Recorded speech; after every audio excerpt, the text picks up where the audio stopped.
You're listening to the Pharmacy Podcast Network.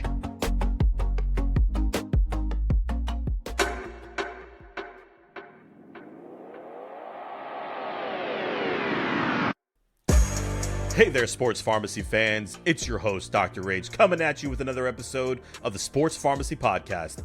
As a pharmacist, wellness expert, and certified sports nutritionist, I'm here to bring you the latest and greatest in the world of sports and wellness. Whether you're a diehard fan or an aspiring athlete, this is the place to be for all things health and performance related. So grab your favorite sports drink, kick back, and let's dive into some engaging discussion on how to optimize your well-being and athletic potential. Don't forget to hit that subscribe button, join our Discord, and let's get on this journey together. Let's go.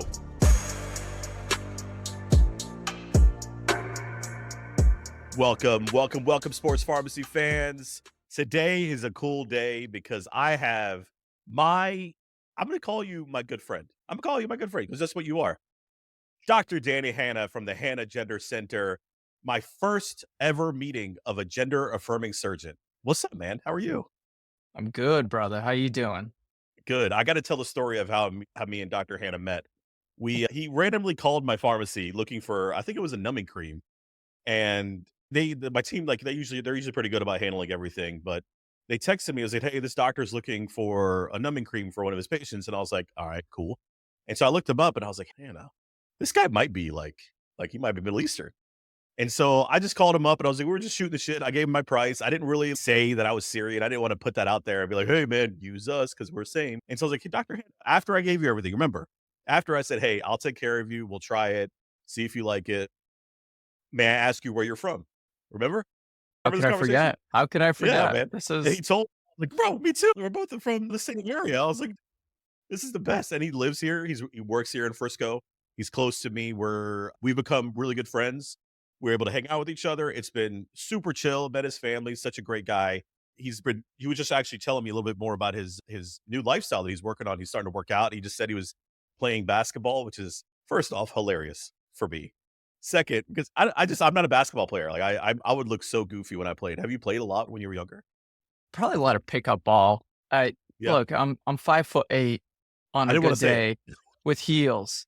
Play basketball. I use that term loosely, but look, man, I love it because you know what happens as you get on the elliptical or on a bike. It's so easy to say, "Screw this. I'm gonna Too go do boring. something else." But when you're playing ball, you're playing, right? Yeah, That's what it yeah. is. It's a great workout. I love how nonchalant you were when you told me you were like, "Yeah, I was just playing ball yesterday." I was like ball, like throwing a ball, or you using these words I wasn't expecting with you, man. But Dr. Dany, first off, I'm a big fan of you. I just want you to first say that. I love the work that you do, the way you hold yourself. Your family's great, man. And I'm just so excited to have you on the podcast today, bro. And I know this is something that we've talked about, and I know you want to start your podcast. We can answer people's questions here about podcasting, about healthcare. We can talk about whatever the hell you want to talk about, Dr. Hanna. Yeah, I really appreciate you, man. It's a privilege to be here. Tell us a little bit more about yourself. Yeah, I was born and raised Worcester, Massachusetts. I lived there for pretty much up until the age of 2021, interspersed with some military duties in that time. After I finished school, I really went all over with the military, then went down to New Jersey, got my master's degree, then moved up to Maine, went to medical school, then went to Philadelphia to do my surgical training, which was about 6 years. And then we established the practice in Texas. And all I do is gender affirming surgeries these days, complex genital reconstruction and chest reconstruction for transitioning individuals. And that's essentially my life in a nutshell, with lots of Middle Eastern Flair. pebbles, Yeah, a little flair. flair in the way, Yeah. just to complicate things. We have a pretty similar story in that, like, I was born and raised in North Carolina, moved when I was 21 to go to pharmacy school. I make the joke with you multiple times that I didn't think I was a military person because I was always a big softie. So I have soft hands that I had to lotion. So I don't think I would blend in well within the military. So shout out to my veterans out there. But it's cool to see, and especially for me growing up, man, and I'll be completely honest with you, growing up in North Carolina, I wasn't exposed to a lot of Middle Eastern people around all the time. Yeah, we would go to Syria and stuff during the summer, so that was cool to see. But it was almost at a distance. It was more of I knew I was different because I would go there and be the American, and then I would be here and I'd be the Arab. It's tough for me, but to meet somebody like you, to see that you and I both had a pretty similar journey, granted, like we went in different directions, it's really cool to see, man, to be right. I don't think I've ever Yeah, told you thank that you. before. Yeah, thank you, man. Here, so I'll tell you where I grew up in Central Mass. Back then, there was a robust Middle Eastern community. And now, because of the war and the diaspora that people leaving Iraq, Syria, Central Mass has a big Middle Eastern community. And I don't feel like we have one here, so especially where we live in the Frisco area. So you really are my only Syrian friend here. We just don't have a Yeah. community here. It's all right, man. We'll start our own community. Yeah. Yeah. So tell us about your practice, man. I know I've been there, I've visited. It's beautiful. I love going there. The people there that work there are super sweet, super nice. You have your requisites before you would even see patients, which is what I appreciate, is that you have your own very strict guidelines that people you would operate on, people you would consult with. Is so that's super important to note here. And one of the things that I don't know if it's required or this is a Dr. Hanna policy, but the mental health aspect that comes behind it too, to ensure that they've been cleared with, you said, 2 separate psychiatrists, is that what you said? Yeah, it depends on the procedure. Yeah, essentially, it depends on the procedure. The guidelines have changed and the requirements are a little bit different, right? We follow what's called WPATH requirements, the World Professional Association of Transgender Health. They recently updated their guidance, and it used to be from them if you wanted what we call bottom surgery or complex genital reconstruction, male to female, penis to vagina. Can I use those words? Yeah, of course, bro. It's a Yeah, all right. we're health. Yeah. So, so male to female or female to male. It used to be that we required a letter from two different independent mental health providers, at least a master's degree or higher. And now the new WPATH requirements say one mental health letter and then a letter from your hormone provider certifying that you've been on hormones. So the new guidelines are one letter, but insurance companies haven't really caught up to that. So we're following the old guidelines. So we still need those two letters from the mental health providers, the hormone letters. And it's not just about WPATH. It's not just about insurance. It's about making sure we're doing the right thing for the right patients, because these are incredibly permanent surgeries. And you guess it's not about if somebody's not ready, but you're never going to do it. It just means they're not ready now. And you need to optimize them, make them the best version of themselves, then bring them back so you can do your surgery and turn them into the best version of themselves. So I want to be clear that like his guidelines are something that's used throughout the world or just a United States thing? They're not rules or guidelines. It's recommendations. WPATH is an international organization. We've got US Path for the United States and Europath, and I'm sure Asia has one too, though I don't know. They all fall under the Yeah. auspices. And whether or not physicians outside of the country follow that, I'm not sure. I have heard that the requirements overseas are not as rigorous, and it reflects in some of the complications that I see in patients who have gone overseas to get their surgery and come back for revisions. These are surgeries that are pretty impossible to reverse, right? This is something that's like the whole idea here is to make this permanent for patients. Yeah, they're next to impossible to perform. They're very complex and they're more or less impossible to Is that reverse. a humble brag? A little bit. This is my guy, bro. This is my guy. Not only is he like me, he acts like me too, man.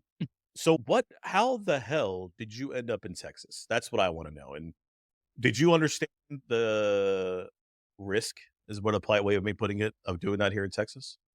Yeah, dude, I didn't grow up under a rock. Yeah, of I don't course I know. knew. So I'm from the Northeast. My goal was always to go back, but towards the tail end of training, and I really mean in the last 6 months, when it was Nadia, my wife, and we only had one child at the time. We were looking where to go. I could have gone up to the Northeast where they already have a plethora of providers. I think there's two surgeons in the Northeast that do this, but that's still a lot relative to the Yeah. rest of the country. Or I thought, hey, we could do something crazy and move somewhere where there's next to no access to care. And Nadia's from Abu Dhabi originally, so the thought of moving to Texas from a climate standpoint, excited her more It's than moving it's the up to the same. Northeast. Yeah, Yes. and that's just how we ended up moving here. We didn't have any family, didn't have any friends when we came down here, and knock on wood, it's worked out. We've got a thriving practice now. Yeah, it's good to see, man. I know y'all moved here in what, 2020? Is that right? Wanna say 2021, I think. Yeah, 2021? summer Okay. of 21. Yeah. Yeah, I moved here so after I graduated pharmacy school in Virginia, I moved here in 2012, and I've been here Mhm. since then. Like, we've been lucky and blessed that we were able to build a house at the right time where the prices were not nearly what they are now. So, I chose this place. At first, I hated it. My first year here was rough. I was by Mm. myself. My wife, girlfriend at the time, she wasn't here yet. She was still up in school. And so I was learning about a new place all my own. I lived in North Carolina for 21 years, lived in Richmond for 4 to 5 years, but there I had school, like, I had friends, I had things to do, but when I came here, like you, I was by myself, man, like, Mhm. the only time I came here, bro, was when I interviewed for my job at CVS. That was the first time I ever Oh, came here, wow. and they moved me here. They're like, "We need you to open a store in the Frisco area, and then you run it," and that's how it started. It was a brand new location, so I opened it, started it, built it, did everything we need to do with it. And it wasn't until that my wife got here that things got a little bit more fun because you need a partner in crime. You need to Uh-huh. like do fun shit with sometimes. Yeah, of course. In 2012, Frisco's not what it is now, Nothing. right? There was nothing. Yeah.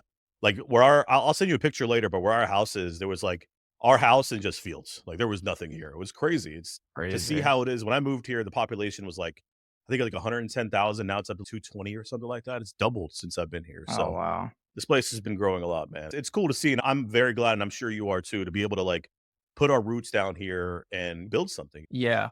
But I'll tell you this, there's something very gratifying about moving somewhere where you don't know anybody and you build something from scratch. And to do it in Texas, which is not necessarily the West, but relative to where America got started, it is the West. And Yeah, Texas it is. truly is the Wild West in so many For ways. So sure. there's something very just American classic story about just getting out there and doing it. And that's also another big thing that I enjoy about all. It's my parents, and I'm sure you can speak to this too. My parents immigrated to here in the 1980s, where like coming from home country to here, it was like a huge thing for them. And for me to just move to Texas, where it's like in an information age where I have access to them whenever I want, it's not Yeah. nearly as cool. But I would like to say it's pretty similar. Yeah, it is. Yeah. So your parents moved when? In the early 80s? 82 or 83, 82 or 83. Oh, wow. Yeah, so my Yeah, dad moved here in the late he moved up to Massachusetts late 70s, and my mom followed in the early 80s. And you're right, there's no iPhone, no internet. I still remember up until a couple of years ago, they still have family in Syria, having to go to the yeah, store and buying them phone cards so yep. they I could remember. call back. And the Yep, phone cards are cheap, right? You could yeah, buy 5, $10 and speak for a while. But back then, my dad was telling me to call back to the home country is maybe 5, $10 a minute. yeah. Back in It's those crazy. days when Yeah, minimum wage was like $2. Could you imagine? yeah. It's That's crazy, it's man. wild. And I remember the first time that my mom was able to start using, like, WhatsApp and Facebook Messenger with her family back in Syria. It was such a huge thing. It was super cool for them to be able to connect because 'cause I'm sure, like, them being away for that long and yeah, like I said, we used to visit every summer. It wasn't like we were, like, completely shut Mhm, out. And mhm. just that information age has really helped people like my family, like your family, to be able to connect with back home, and I know it's tough for us right now to even discuss what's going on in Syria, which we don't have to go into. Ugh. It's heartbreaking, but it's good to know that at least we're able to connect with them at some level. Yeah, for sure, and I think from, their standpoint as well, talking to family back home every once in a while, getting them even just momentarily out of the misery that is life in Syria and being able to talk to loved ones, it's helpful, it's a release in a way. When was the last time you went? 2001. I got back, 2001. I think, yeah, August of 2001, and I was supposed to go back in 2000, I think 8 or 9 for a wedding, and I got tied up with the Mhm, US military just doing stuff. mm. So I was in no position to travel at that time.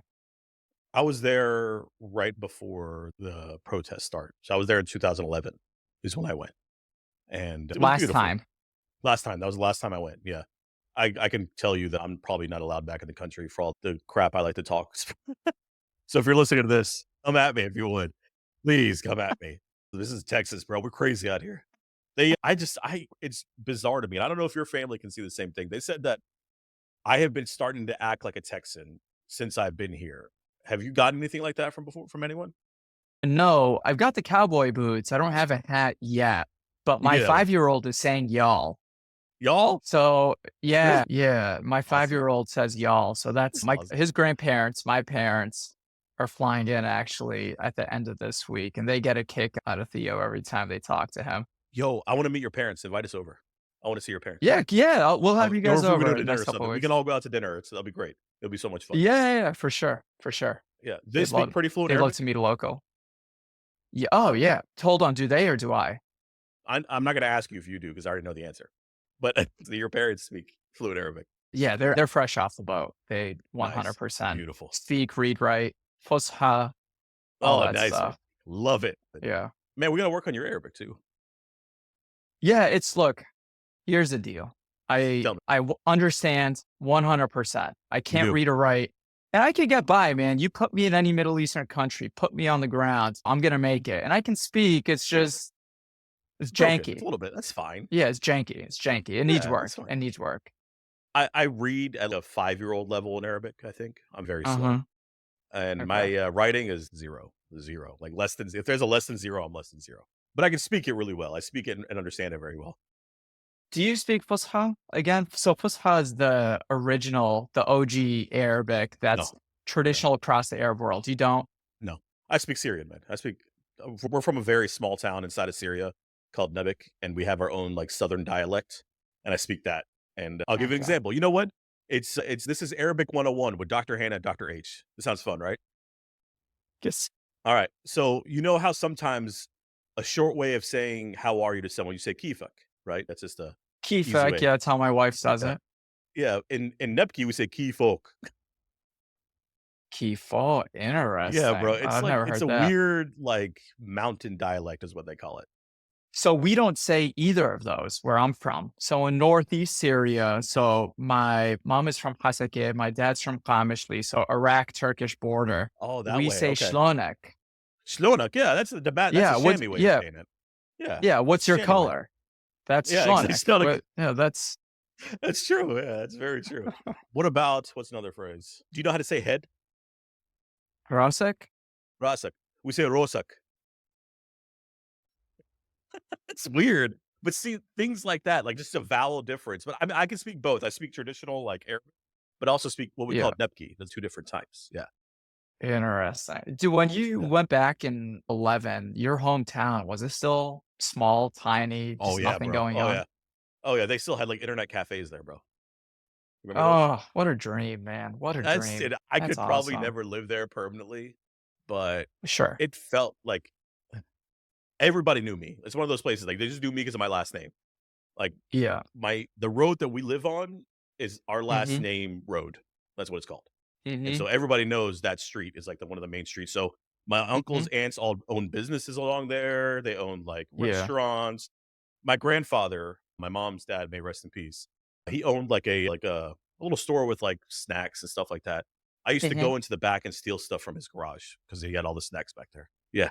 Sorry. He doesn't care. We can't do anything now about it. But I have so many fond memories of being there, man. And last time we went, dad rented like a big bus and took our entire family around different parts of Syria, which was so fun to see. Mhm. And it's something Oh, that, I love that. like, you look at things here, they're like, what, 300 years old. There, it's like 2,000, 3,000 years old. It's such a Yeah. difference, especially in the old city of Damascus, which is still the Mhm. oldest capital city in the world. It's just, there's Yeah. nothing like it. I never spent as much time in Damascus. Usually when we landed, my family Right away. whisked us away up to the Northeast.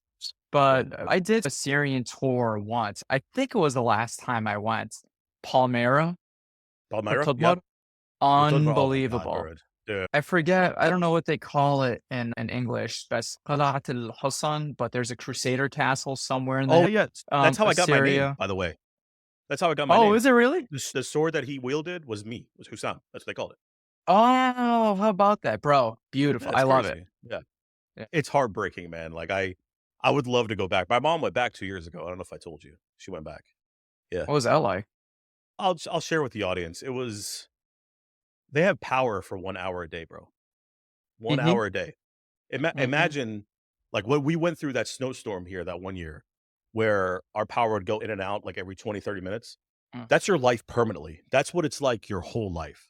How do you how do you function? How do you charge your stuff? How do you Yeah. watch the news? How do you get any type of information, man? Mhm. Did she have water? She Like, had did they water, even yeah. have running water? Okay. But that's only because we had wells. Like they have their own wells. Gotcha. So the common story, so my family that remains there, Nadia's family, running water, maybe half an hour a day, half an hour to 2 hours a day. Damn. Yeah, it's terrible. Terrible. I didn't mean to get all gloomy with everyone on the show here, but it's hard to see, hard to like think about. We're blessed here. Like we're blessed to be able to help people the way that we want. We're blessed that we've worked hard. I'm proud to say I worked my Yeah. ass off, man. Dr. Hanna, I know you worked Yeah. your ass off to do this too. We went into ventures at this close to the same time to build something to help a community, right? And Yeah. I know you get a lot of shit. I know you do, bro. I've seen it. I'm on your TikTok lives. I've seen it. But I truly believe you help people better than anybody else could help the people too. That's the thing what I appreciate most about Appreciate you. you, man. Thank you. One of the things I'll tell you is something I've been blessed with is perspective, and it's allowed me to just achieve incredible things because anytime I faced any sort of hardship, med school, training, military, just thinking back on where I'm supposed to be in Syria right now. My Okay. dad just made a decision one day, hey, he was going to come to America, and that changed generations Mhm. of family and individuals that go past them. Just that one little decision. And America wasn't really anything crazy back then when you moved in the No, 70s it and was easy 80s. for You them to could come. get a visa like Yeah, that. You buy a ticket, stamp visa, there's no wait you're list. in. And all of a sudden, America became the economic powerhouse that it is now. But just thinking about family back home and the opportunity that I have and that they have really allowed me to just, hey, put your head down, plug through it, and that's it. Shout out to our dads, man. Shout out to our dads for making Hmm. that terrifying jump. My dad moved from Damascus, Syria to Omaha, Nebraska to go to school. That's what he decided to do. And dude, shout out to him for taking a risk like that, bro. I thought I was taking a risk by moving to Texas. My man flew across an ocean to a country he's never been to before, a language he doesn't speak, to Omaha, Nebraska. I don't need to, I'm sorry to my Nebraska people out there, but wow. Of all places, how about I that? know. Yeah, How he had a about friend that? move there and he was like, "All right, I'll go to school there." He got his master's at the University of Nebraska. How long until he left Nebraska? 2 years. He finished his master's and then went and got his PhD at NC State University in Raleigh, North Carolina. Oh, and Yeah. that's where they stayed. And that's where my mom when he got to Raleigh, that's when my mom moved here. And then I was born in Raleigh. And then after he finished his PhD and everything, that's when he moved to Greensboro. Okay, Yeah, shout out to North super cool. Carolina. Shout out to North Carolina. Shout out to Massachusetts, Central Mass boy. Yeah, hell yeah. I was in Raleigh, I think last year, February, taking my boards, the last step of Oh, my that's right. boards, oral You told me exam. that. Nice. Yeah, That's a yeah, huge facility for healthcare over there in Raleigh, man. The whole research triangle is yeah. right there. It's crazy. Uh-huh, uh-huh. Yeah. Lots of healthcare. Dr. Hanna, this has been so much fun, bro. Anything else that you want to leave with my audience, man? Where can we find you on socials? TikTok, Dr. Dany Hanna. Instagram, Dr. Dany Hanna. I think I have a Facebook. I'm not sure. But those would be the two main ones. And then my I probably website, wouldn't use Facebook. hannagendercenter.com. Yeah. Hey, nice, man. That's amazing. Check him out at Dr. Hanna, my man, bro. I hope to see you when your parents come in, bro. I'd love to see them. And hey, man, keep doing big things, bro. I'm real proud of you. Yeah. Thanks, man. Thanks for the kind words. Thank you for listening. If you enjoyed the podcast, consider giving us a 5-star review anywhere that you get your episodes. Follow us at Sports Pharmacy Pod, as well as me, your host, at Dr. Mix-a-Lot. Join our Discord server for more interactions with me and fellow listeners. As always, stay well, stay hydrated, and I will catch you next time.